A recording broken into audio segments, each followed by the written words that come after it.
Ini suami emang nggak punya harapan ke situ? Nggak ada pikiran ke sana. Sekarang Habib kasih tahu.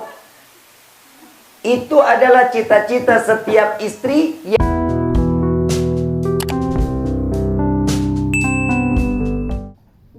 Alhamdulillahirabbil alamin wassalatu wassalamu ala asyrafil anbiya'i wal mursalin wa ala alihi wa sahbihi ajma'in, amma ba'd.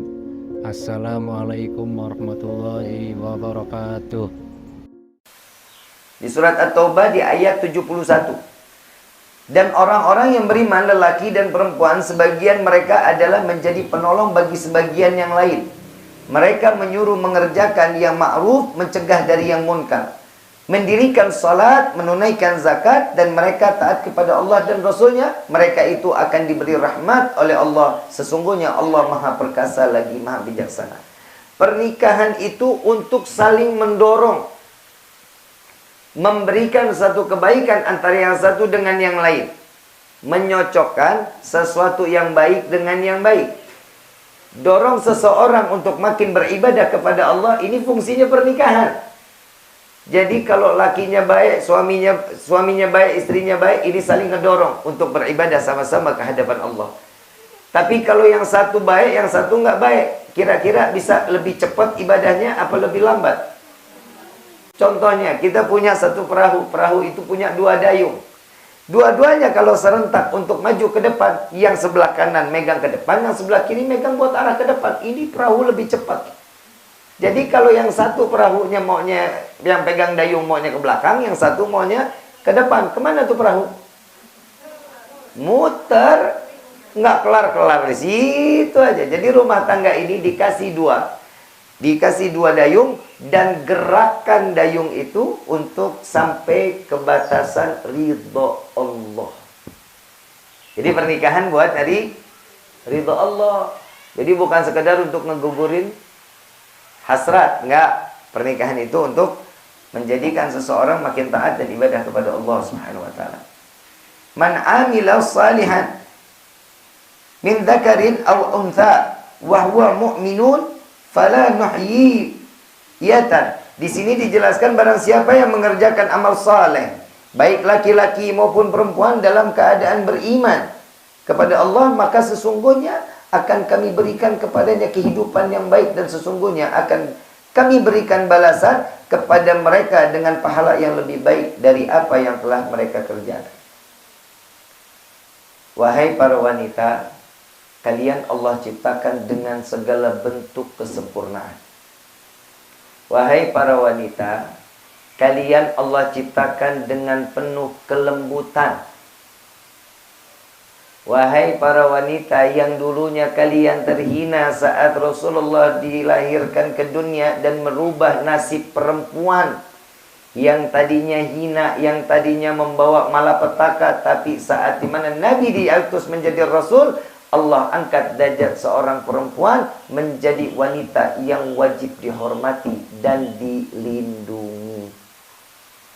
Jadi jaga diri kalian, pakai kehidupan kalian ini untuk beribadah kepada Allah, makin dekat kepada Allah. Jangan setelah menikah makin jauh dari Allah. Kesibukan, bib, saya ngurusin anak, bib, saya ngurusin rumah tangga, itu adalah kewajiban. Karena seseorang yang menjalankan aktivitas rumah tangga, pahalanya sama seperti dia jihad fisabilillah dan sholat Jumat, semuanya itu diterima. Pahalanya juga diberikan oleh Allah. Jadi jangan pernah ngeluh. Jadi kalau sekarang perempuan sekarang banyaknya, Bib, ngurusin suami capek, Bib, ngurusin anak capek, ngurusin rumah tangga capek, ngurusin suami capek nggak? Saya tanya, jawab yang jujur, ngurusin suami capek nggak? Ini urusan dunia ya, ini kita ngomong urusan dunia. Kalian manusia bukan? Capek nggak ngurusin suami? Capek, suruh kawin lagi. Jadi kalian beban hidup susahnya hilang, ringan dikit. Kan begitu, Bib, nggak sanggup, ya itu dia ujian. Makanya capeknya tempat dunia.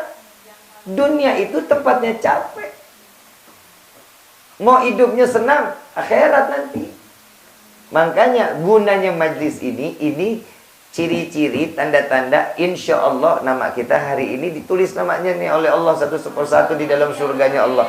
Baik yang datang offline maupun yang online, yang di TikTok, yang di YouTube, Yang lagi duduk ke pengajian ini masuk insya Allah. Yang saat dia lagi pun kerja sambil ngedengerin, insya Allah mudah-mudahan ini jadi satu amaliyah baik di dalam hidupnya. Walaupun di sela-sela kesibukannya dapat dengar ilmu, dan ini akan membuat hatinya jadi lunak, dan hatinya bisa terus makin ingat sama Allah, sama Nabi SAW.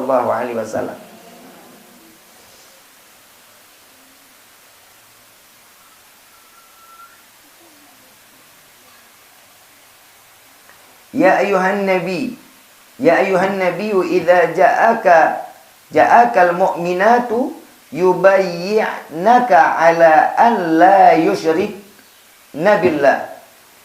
Hai Nabi, apabila datang kepadamu perempuan-perempuan yang beriman untuk mengadakan janji setia, pernikahan maksudnya, bahwa mereka tidak akan mempersekutukan sesuatu pun dengan Allah, tidak akan mencuri, tidak akan berzina, tidak akan membunuh anak-anaknya, tidak akan berbuat dusta, yang mereka adakan antara tangan dan kaki mereka, dan tidak akan mendurhakaimu dalam urusan yang baik, maka terimalah janji setia mereka dan mohonkanlah ampunan kepada Allah untuk mereka, sesungguhnya Allah Maha Pengampun lagi Maha Penyayang. Tuh, dengar.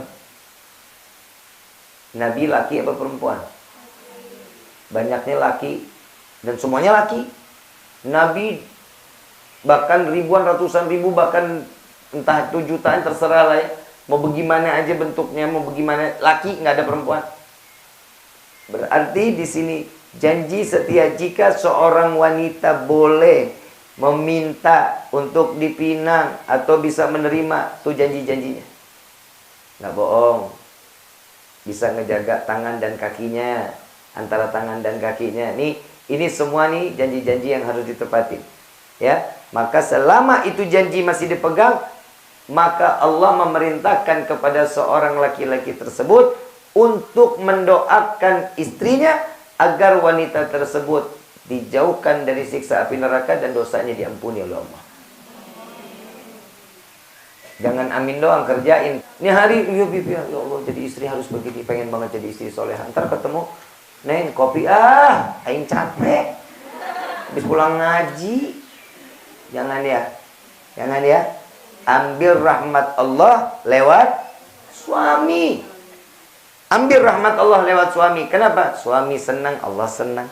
Ingetin tuh, jangan kitanya bawa diri. Bu, tahu nggak? Ibu pernah nggak ngobrol sama suami?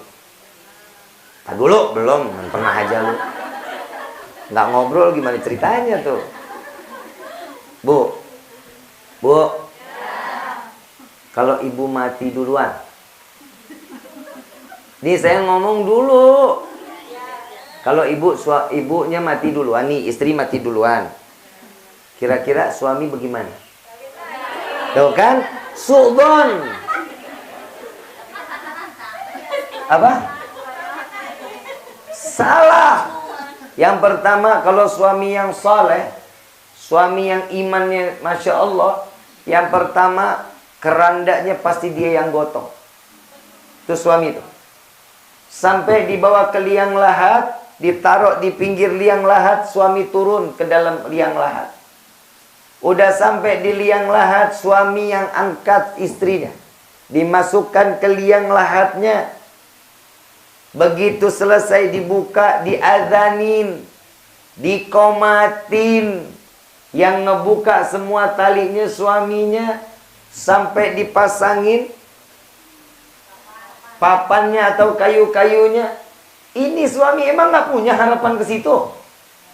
Gak ada pikiran ke sana. Sekarang Habib kasih tahu, itu adalah cita-cita setiap istri, yang saat dia mati, suami yang ikut campur di saat itu. Ini keuntungan loh buat kita. Kayu masuk, begitu masuk, Kang, uruk, buang tanahnya. Dibuang tanah, yang lain naik dari liang lahat, seorang suami ada masih di dalam liang lahat. Terkubur bareng-bareng. Dengerin dulu, belum. Tanahnya udah mulai naik, begitu naik sedikit demi sedikit kan naik tuh. Sambil diinjak-injak pasti doa. Tanahnya diinjak. Mah, Bapak doain semoga amal ibadah diterima sama Allah.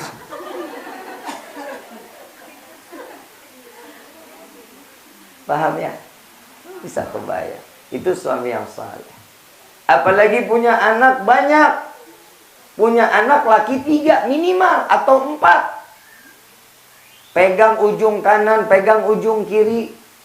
Depan belakang, keranda yang megang anak, yang tengah suami. Orang tua dibopong, yang masuk ke liang lahat anak yang nangkep. Anak yang masukin, anak yang doain. Makanya kenapa sih harus milih-milih mau punya anak sekian aja? Mau punya ini sekian aja. Coba dipikirin kematian. Yang paling beruntung tuh yang punya anak laki-laki yang bisa ngurus saat orang tua di liang lahat. Itu pengabdian seorang anak terakhir di dalam hidupnya. Walaupun setiap sholat ya wajib untuk berdoa kepada Allah. Buat siapa? Buat orang tuanya. Jadi mudah-mudahan kita punya anak-anak yang saleh. Anak-anak yang taat kepada Allah dan Rasulnya. Amin ya rabbal alamin. Subhanakallahumma wa bihamdika asyhadu an la ilaha illa anta astaghfiruka wa atubu ilaik. Demikianlah ceramah yang beliau sampaikan. Semoga bermanfaat bagi kita semua. Wassalamualaikum warahmatullahi wabarakatuh.